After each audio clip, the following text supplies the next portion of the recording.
मंदिराच्या नावानं लूट सुरू केलेली आहे।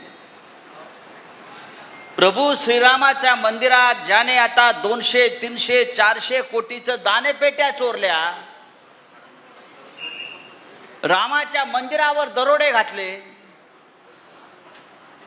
त्यांच्या पक्षामध्ये हे बूट चाटायला गेले। मी शिवसैनिकांना इतकंच सांगेन, शिवसैनिक कोणतंही आव्हान स्वीकारायला तयार असतो। शिवसैनिकाचा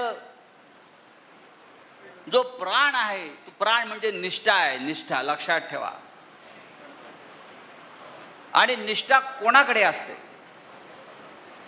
एकनिष्ठ राहण्यासाठी, मी नेहमी सांगतो, एकनिष्ठ राहण्यासाठी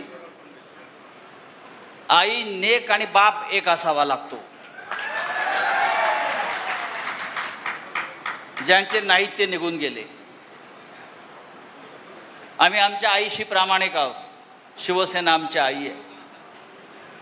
या शिवसेनेनं महाराष्ट्राला, मराठी माणसाला, शेतकऱ्याला, कष्टकऱ्याला कायम आधार दिला, ताकद दिली। आणि ह्या जिल्ह्यानं, यवतमाळ जिल्ह्यानं, वाशिमनं हिंदुहृदय सम्राट बाळासाहेब ठाकरे यांच्यावर इतकं प्रेम केलं, इतकं प्रेम केलं की खासदार दिले, आमदार दिले।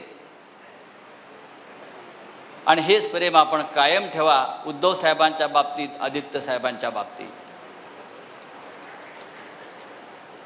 उद्धव साहेब लोक आपल्यावरती टीका करतात, फिरत नाही, आपण फिरत नाही।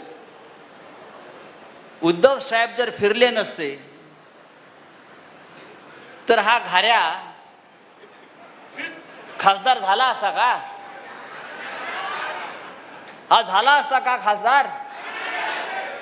कुठेतरी अडगळीत पडला होता, त्याला उद्धव साहेबांनी उचलून आणला, सगळ्यांनी, आमच्या अरविंद सावंतांनी वगैरे, आणि दिल्लीला पाठवला। अरे थोडी तरी लाज बाळगा। पण अशा बेईमान लोकांना घडवण्याची फॅक्टरी कोणती असेल तर ती मिंधे फॅक्टरी आणि मोदी फॅक्टरी।